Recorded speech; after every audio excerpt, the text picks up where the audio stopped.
Welcome back sa Book Gaming Channel. So guys, kung naghahanap kayo ng play to earn, play to airdrop, don't worry, in this episode, I got you covered. Syempre, huwag na natin patagalin yan. Guys, itong play to earn na to, available to sa mobile device. Wait, nakikita nyo ba? Yan. Available yan sa mobile device. Pero kung gusto nyo laro ito, kailangan meron kayong Telegram application.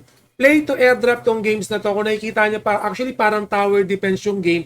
Napaka-basic lang and straightforward. Pero huwag kayong mag-alala, kahit tower defense, yung main concept ng game na yan, node farming pa rin yung mangyayari dito. Okay, book gaming pa rin yan. Tower defense, tapos node gaming. So ganito yan guys ha.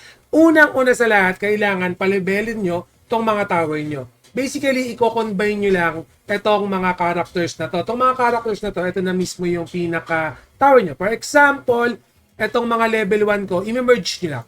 Ayun na, pag minerge nyo, magiging level 2, magiging level 3. Okay, and then pwede ulit ako magdagdag, ile-level 2 ko yan. So, ganyan lang yan. And then, for example, itong mga level 4 ko, pwede ko na siyang i-merge to level 5. Ayan, meron na akong level 5 yan. So, ngayon, pwede ako mag-farm ng mas malaki, pero okay na ako dito sa get for free. Okay, okay lang naman yan. No? So, makikita nyo, by just simply merging this tower, tumataas yung level ng character natin. Tumataas. So, again, yung mismong concept ni Muscle, unang-una, papalebelin natin yung mga character natin, yung mga tower natin. Book gaming, saan naman papasok yung node farming? Yung mismong cryptocurrency na kailangan natin dito, itong HP token or itong Muscle token, makukuha lang natin yan hardly. So, makapakita ko sa inyo. No? So, ibig sabihin daw, every hour, makakakuha ko ng 3.4 na HP token. So, ibig sabihin, pakita ko lang sa inyo, yan no, yung hashtag, yung hash rate ko, kung mas mataas, mas malaki yung HP balance na makukuha. Okay? So, ibig sabihin, para lumaki yan, dapat mataas yung stage nitong level na to. Okay? So, doon pumapasok yung node concept naman niya. So, ibig sabihin pala, kailangan pataasin ko lang yung level nito. And then, if okay na yung level, kahit hindi ko na pala nilalaro, automatic na siya magpa-farm early. Tama ba yan, Book Gaming? Yes.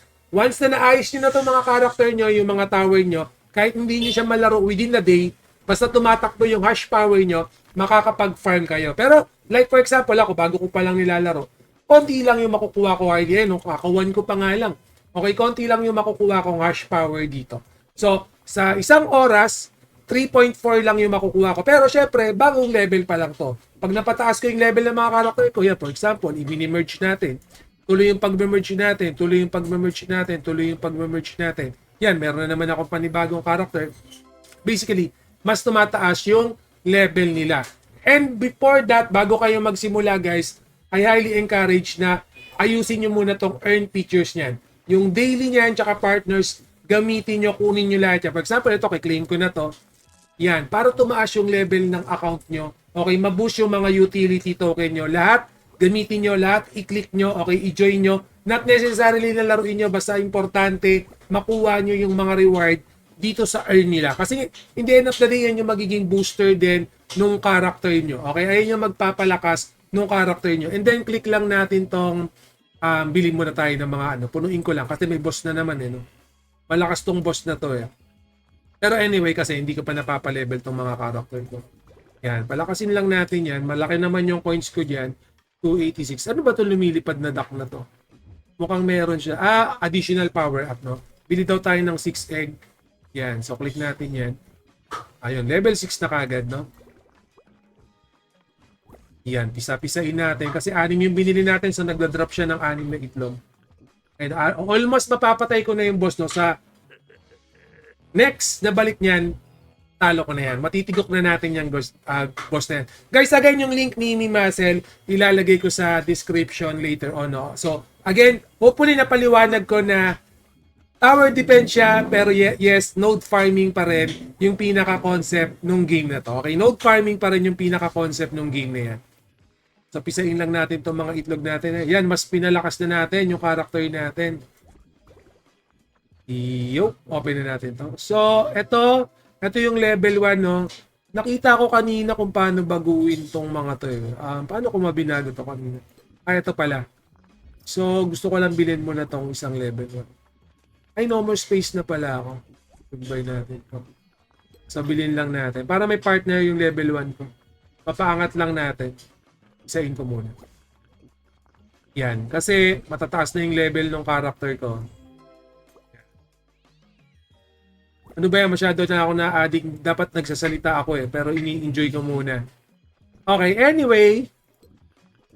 Kung mahilig kayo sa tower defense, okay, and then mahilig kayo sa mga play to airdrop, baka makonsider nyo si Mimasel. Free to play to guys ha. Hindi nyo kailangan bumili ng anything. Basta pampayo ko sa inyo, yariin nyo kagad tong earn. Tapusin nyo, okay, lahat ng nakikita nyo dyan, kunin nyo, sayang yung mga token na nandiyan sa earn nila banda. So don't worry guys, magkakaroon ako ng additional content for this one ha. So yung link ni Mimasel, ilalagay ko sa description kung naghahanap kayo ng tower defense, na node farming pa, baka si Mimasel na yung solusyon. Free to play yan ha. So anyway, always remember, Book Gaming loves you all. See you again in my next video. Salamat.